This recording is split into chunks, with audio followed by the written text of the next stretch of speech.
Welcome back to another technical deep dive here in the debug zone.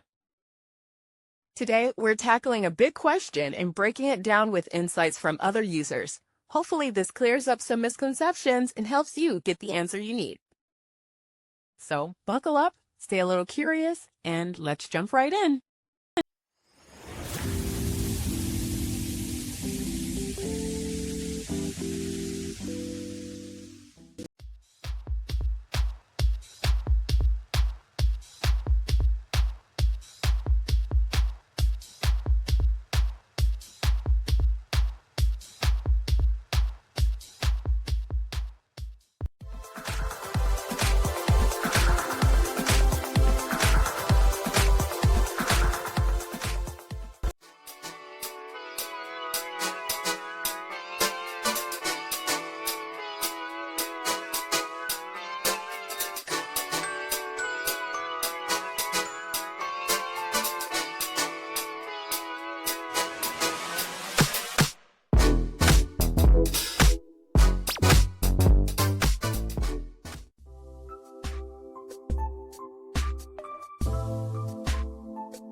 And that's a wrap.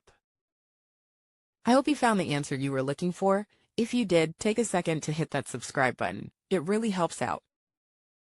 And let me know in the comments which solution worked best for you. See you next time in the debug zone.